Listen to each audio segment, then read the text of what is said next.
রাজ্যের জন্য বিশেষ পুলিশ পর্যবেক্ষক নিয়োগ, বিশেষ সাধারণ পর্যবেক্ষক নিয়োগ নির্বাচন কমিশনের। বিশেষ পুলিশ পর্যবেক্ষক প্রাক্তন আইপিএস অনিল কুমার শর্মা, বিশেষ সাধারণ পর্যবেক্ষক প্রাক্তন আইএএস অলোক সিনহা। শান্তিপূর্ণ নির্বাচনের জন্য বিশেষ পর্যবেক্ষক নিয়োগ, সাধারণ মানুষের কথা শুনবেন বিশেষ পর্যবেক্ষকরা। সীমান্তবর্তী এলাকার নজরদারিতেও থাকবেন পর্যবেক্ষকরা। ইতিমধ্যে আমরা জানি 920 কোম্পানি কেন্দ্রীয় বাহিনী আসছে লোকসভা নির্বাচন যাতে শান্তিপূর্ণভাবে সম্পন্ন হয়। এর পাশাপাশি বিশেষ পুলিশ পর্যবেক্ষক নিয়োগ করা হয়েছে, বিশেষ সাধারণ পর্যবেক্ষক নিয়োগ করেছে নির্বাচন কমিশন। বিশেষ পুলিশ পর্যবেক্ষক প্রাক্তন আইপিএস অনিল কুমার শর্মা, বিশেষ সাধারণ পর্যবেক্ষক প্রাক্তন আইএএস অলোক সিনহা। শান্তিপূর্ণ নির্বাচনের জন্য বিশেষ পর্যবেক্ষক নিয়োগ, সাধারণ মানুষের কথা শুনবেন বিশেষ পর্যবেক্ষকরা। সীমান্তবর্তী এলাকার নজরদারিতেও থাকবেন পর্যবেক্ষকরা।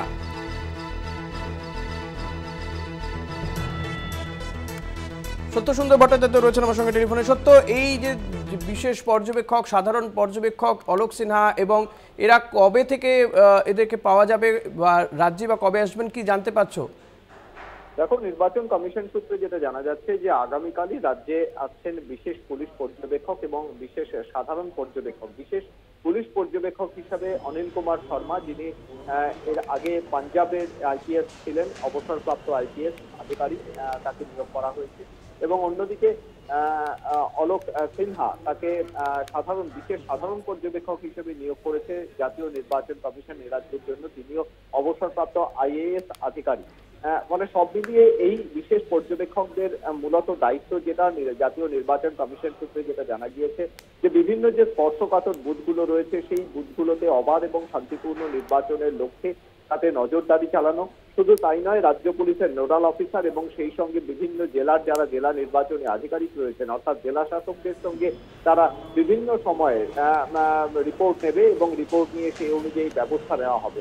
অন্যদিকে সাধারণ মানুষের অভাব অভিযোগ শোনার পাশাপাশি সীমান্ত এলাকা যাতে সুরক্ষিত থাকে, অবৈধ অনুপ্রবেশ যাতে না ঘটে, সেই জায়গাটায় কিন্তু আলাদা করে নজরদারি এবং প্রয়োজনে তারা নিজেদের যে ক্ষমতা রয়েছে সেই অনুযায়ী তারা কিন্তু প্রয়োজনীয় সিদ্ধান্ত নিতে পারবেন, এমনটাও কিন্তু জাতীয় নির্বাচন কমিশন সূত্রে জানানো হয়েছে। সব মিলিয়ে যাতে ভোটে আইন শৃঙ্খলা পরিস্থিতি স্বাভাবিক থাকে এবং অন্যদিকে কেন্দ্রীয় বাহিনী মোতায়েন করে সেই বিভিন্ন জায়গায় যাতে অবাধ এবং শান্তিপূর্ণ নির্বাচন। একটা বিষয় একটু জানতে চাইবো, এই যে বিশেষ পুলিশ পর্যবেক্ষক, এনার হাতে কি এই ক্ষমতা থাকবে যে এই কেন্দ্রীয় বাহিনী মুভমেন্ট কি হবে, কোথায় কেন্দ্রীয় বাহিনী যাবে, এই ধরনের কোনো বিশেষ ক্ষমতা কি তার হাতে থাকবে?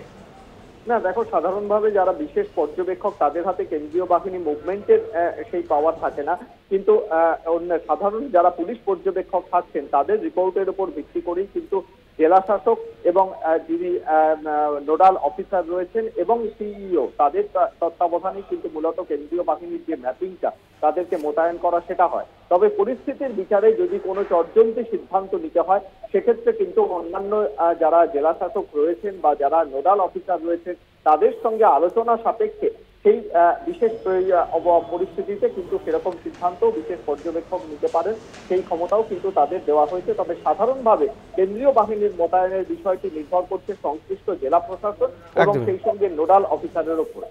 বেশ, ধন্যবাদ সত্য। কথা বলছিলাম প্রতিনিধি সত্যসুন্দর ভট্টাচার্যের সঙ্গে।